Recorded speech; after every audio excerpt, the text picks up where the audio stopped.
Coming up next, I would like to invite IR Leung, Head of Customer Business Development, Customer Service Division, the Hong Kong Electric Company Limited, to give a speech on a new renewable ecosystem under FiT in Tariff, FiT, and renewable energy certification schemes. At Hong Kong Electric, IR Leung is responsible for managing renewable energy and energy efficiency, funding, and service schemes. He had previously worked on power plant electricity mobility projects, conducted strategy studies. IR Leung has also been responsible for affairs in relations to fuel mix consideration, electricity market development, regulatory and policy, including the formulation of the scheme of control agreement with the Hong Kong SAR government. Now let's put our hands together for IR Leung. Good afternoon. I'm Kin from Hong Kong Electric.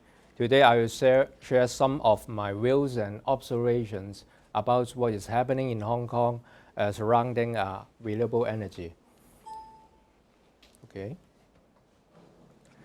First of all, I give you a brief introduction of FiT in Tariff. Maybe everyone knows that. Conventionally, our power plant supply electricity to our end users through network, power grids to end customer, and the end customer will pay the electricity tariff based on the metered consumption.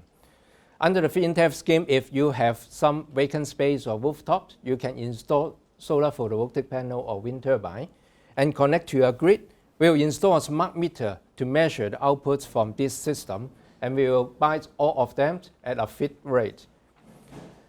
By this, end user will receive a FiT payment on a monthly basis. So what is the FiT rate? FiT rate is we offer $3 to $5 per kilowatt hour for every unit you generated from your RE system. Once you enter a FiT agreement with us, we'll fix this rate all along until the system end of system life or end of 2033, whichever is earlier. So there is always a myth then how to account your output.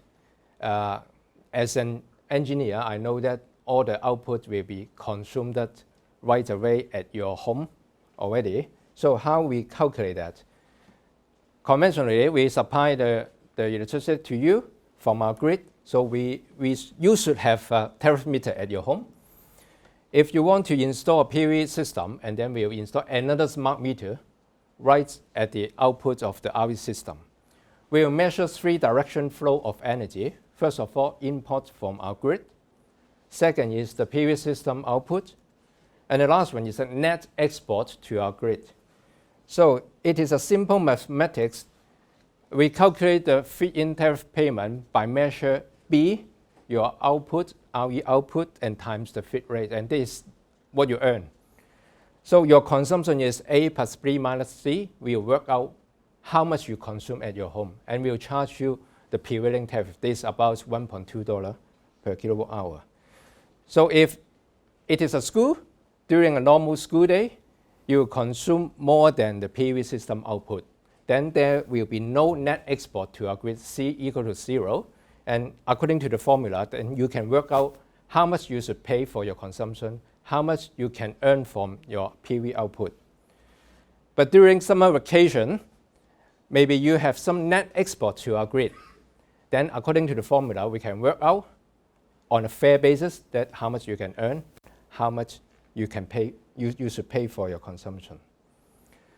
So there's another question about when some company install PV system, they always want to claim carbon credit, claim the use of the PV energy they generated, claim the carbon saving they can achieve from the PV system. I can tell you sorry that because we pay you $3 to $5, not only buy your energy but also buy the environmental attributes associated with every kilowatt hour you generated. So you have no right to do that because we use this environmental attributes to issue RE certificates to sell to other customers. So under the FiT in Tariff agreement, you should not claim that you use the PV energy you generated. You cannot claim because of use of this RE, you can save how many tons of carbon. But there's some workaround. You can, for example, some school install PV panel at their school. They can claim that they can generate how much energy for the benefit of the earth, but not for yourself, okay? So for our certificate, it is an voluntary system open to all our customers. It represents energy, RE energy, generated locally, either purchased by Hongkong Electric from our customer or generated by our own renewable energy system. Just like the gentleman said, we have the largest wind turbine on Nama Island. It is largest in Hong Kong, but maybe smallest in the world. So every unit, we charge you 50 cents on top of your prevailing tariff. So in general, it is 100 units a cert. So why people buy RE cert? First of all, there's some company called RE100. There are companies committed to use 100% RE for their operations by certain year. Here are some examples you may be familiar with.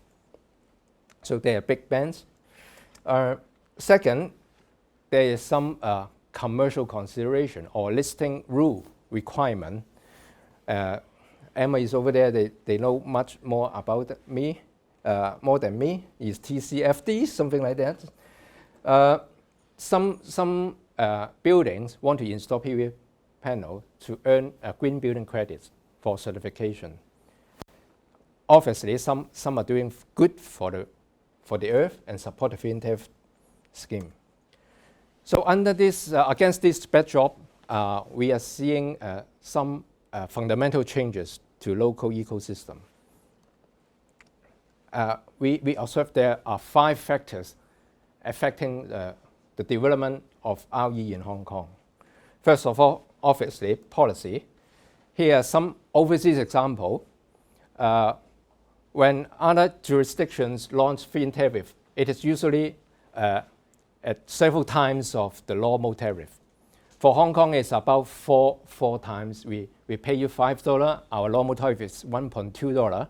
So it is almost on par with other jurisdictions.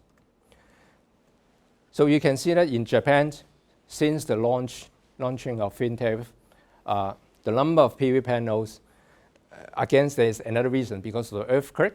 So they have to source other source of energy. So there's a significant increase of PV systems since the launch of FiT tariff. So how about in Hong Kong? Under the previous scheme of control from 2008 to 2018, COP and Hong Kong Electric only have 370 PV systems. But since the launch of FiT tariff, we are now over 5,000 applications. Sorry, that majority is on Kowloon and New Territory sites. For Hong Kong Island, we just have a tiny portion. You know, we have a very high-rise environment on Hong Kong Island. So, but bear in mind, there is a global trend of FiT tariff.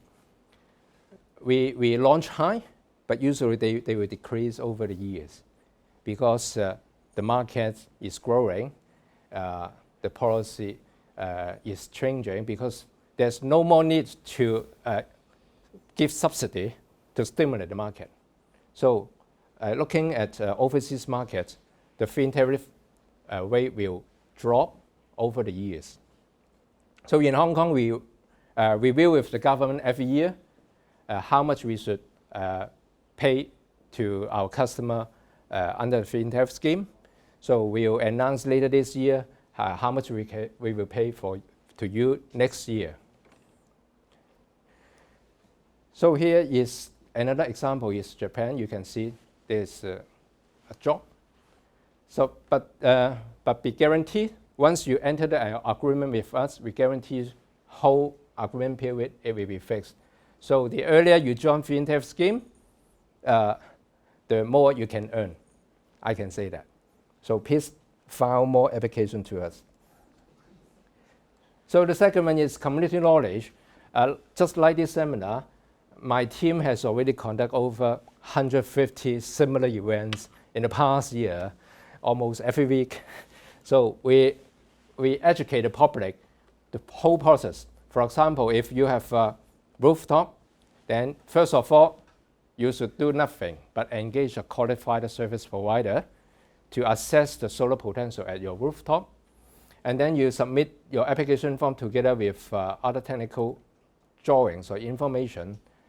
Once we assess it is okay, and then we will issue a consent letter to you, and then you can proceed your installation work.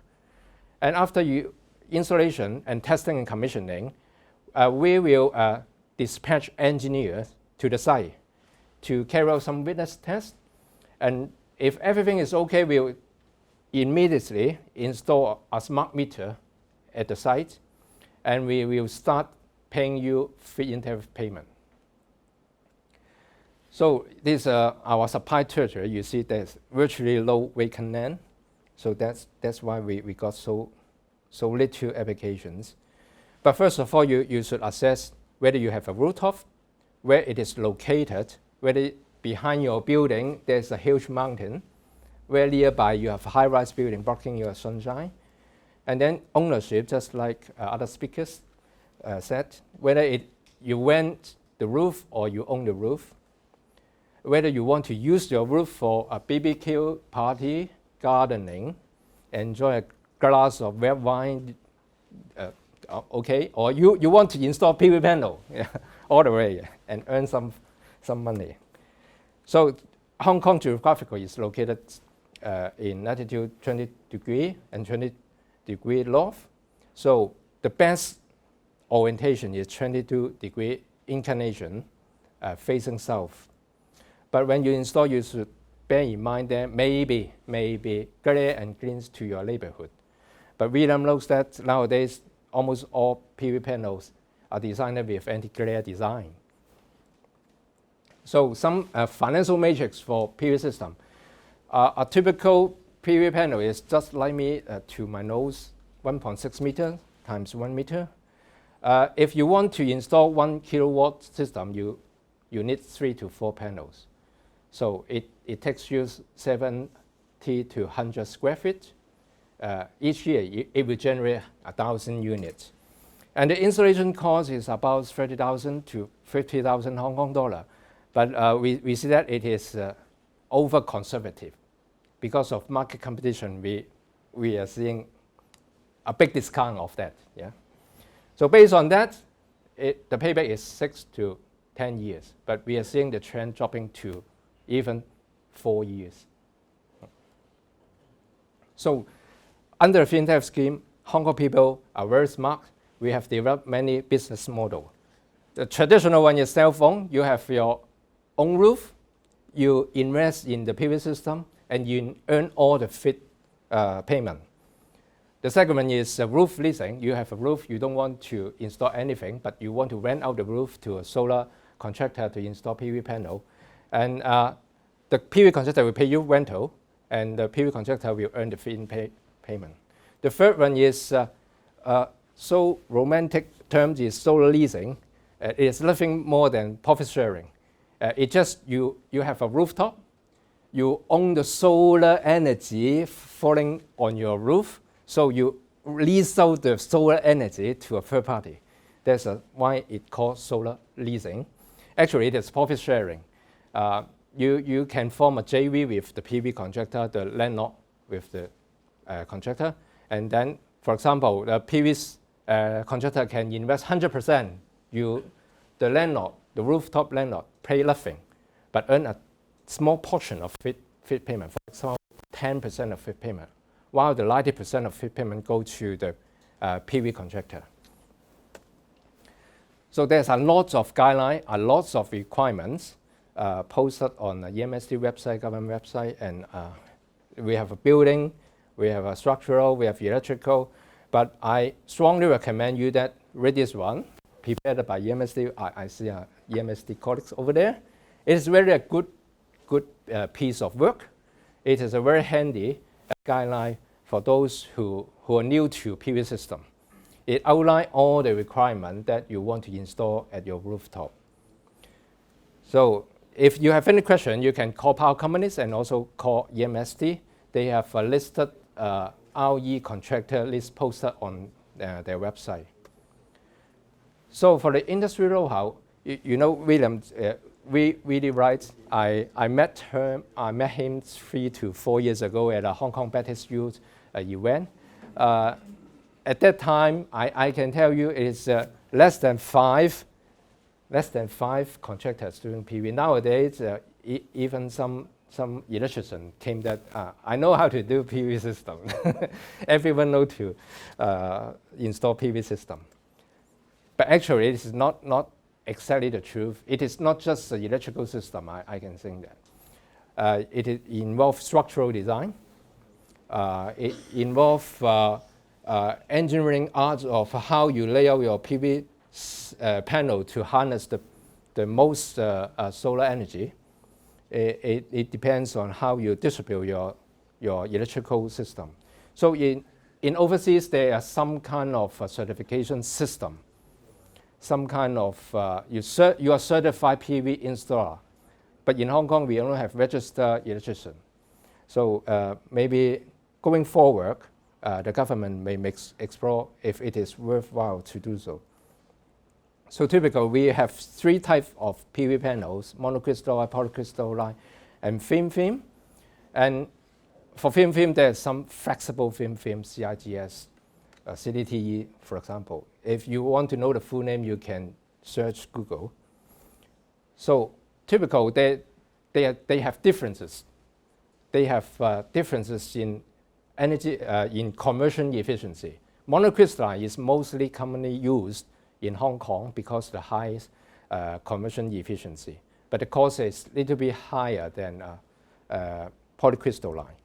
So for thin film, it is lowest efficiency, but it is catching up. For example, CIGS, it is almost 15%.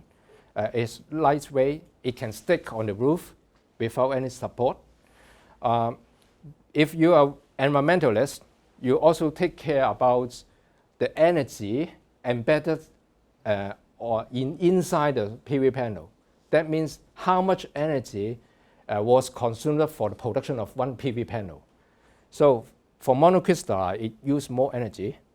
If you want to pay back from the PV generation to cover the energy used to produce that panel, it will take about 3 years. For thin film, about 1.5 years. So when you choose a PV panel, you must look at the warranty and degradation. Degradation, that means you have a 25 years lifetime. At the end of life, you will only have 80% of the output from the first day. So some people choose PV panel because of color. If you want to a sky blue rooftop, then you choose a polycrystalline panel, because monocrystalline is something too dark for some people here. So we are seeing some innovative installation. Here shows you a hybrid PV panel. Inside a PV panel, there is some water tube. It generates electricity, but also heat up water for a water heating system. So we see there's some steppable PV. You can step on it, rock on it, cycling on it. We also see bifacial PV panel. At the back of the PV panel, it also harnesses the reflections from the roof. But bear in mind, if your roof is dark in color, then you harness less. If you want to harness more, you better paint it to right. So there's another change of design we have observed is the inclination angle. Traditional wisdom is 22 degrees, but we are seeing many systems are installing PV panel at 5 to 10 degrees. Because you can lay out more panel on the same area of roof. You know how much it will cost you for roof space. You know that Hong Kong space is very limited, so they want to put as many PV panels on the same roof. So they install it with a less inclination angle. If you install it with 20 degrees, then the inter-row shading. The first row will shade the second row at some sunshine angle.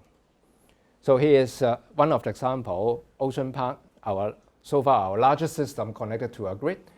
It is installed at about 5 to 10 degrees inclination. We are seeing some new installation, A-shape. It is not facing north, it is facing east and west. So it is more compact. And the cost, I can illustrate to you, the cost is lower. So instead of facing north, your energy output will be even out over the whole period because it is facing east and west. By changing the angle, you can tune the wave shape of output. This is most useful to overseas power grid because usually they have a power grid constraint, so they have to limit the peak of output to the network. So this installation is not in our territory. You can go to Lantau and go to some park, and then you can observe that. Yeah. So as I said, it will lower the peak because you can tune the angle to the optimal, and that will make use your inverter. Because you have 10 kilowatt inverter, if you have a bell shape, then you can harness a little bit area, but you can have a flat curve under that. You can harness most of the time the energy. So higher density, and even the construction cost, because the support, you can share the center support between the two rows of panels. Then it will save you some material costs. And in Hong Kong, particularly important is the super typhoon. You can see there's a news report in Taiwan. There's a PV installation on a primary school, and then when typhoon comes, all will blown away. So if A-shape, it is more aerodynamic. The wind loads on the wind PV panel will be lower. It is, it is quite a good design in Hong Kong context. So here are some thin PV model. On the left is a typical CIGS. On the right is the actual thin installations at our Smart Power Gallery in Shanghai.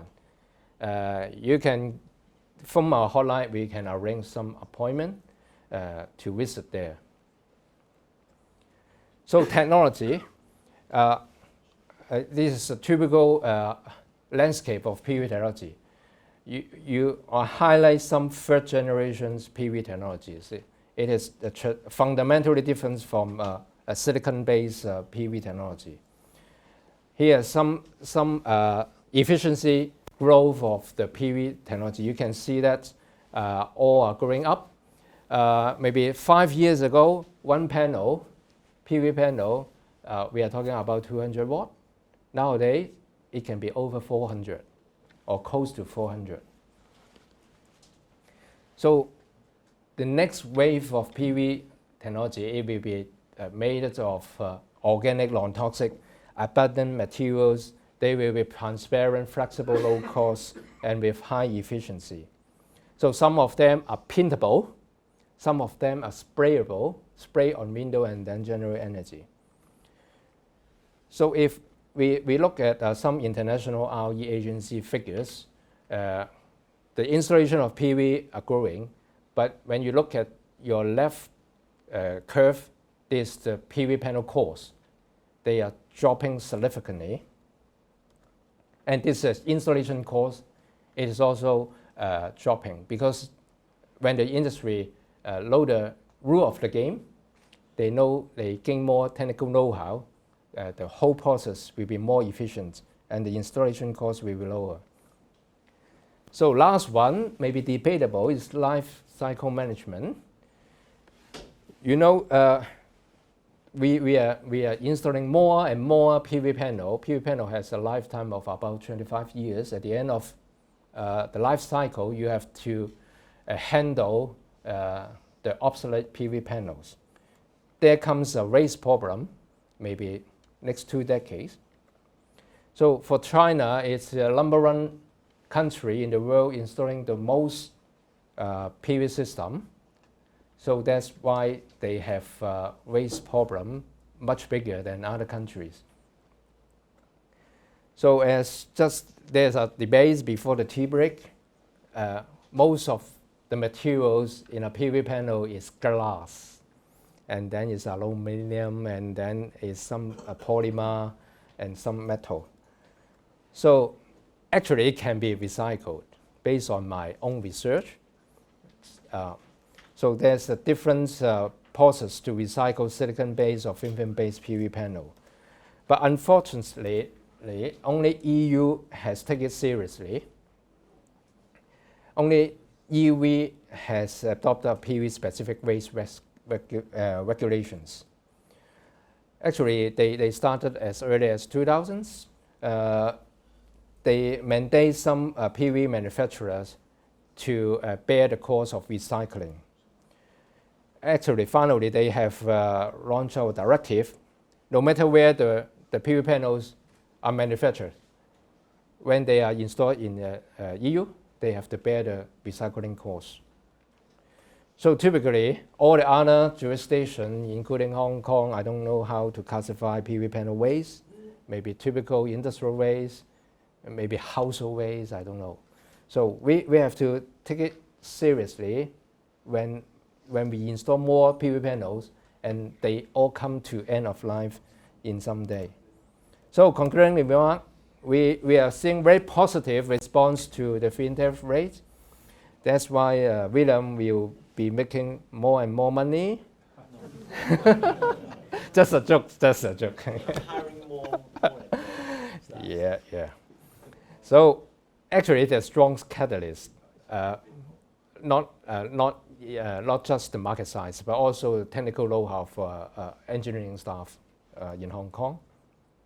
But we have to take care longer term how we structure the policy to take care of the end of life treatment of the PV panels, how to certify the PV market practitioner, not the one who renovate your house, then I know how to install PV panel. But really, it is the art, it's the engineering art.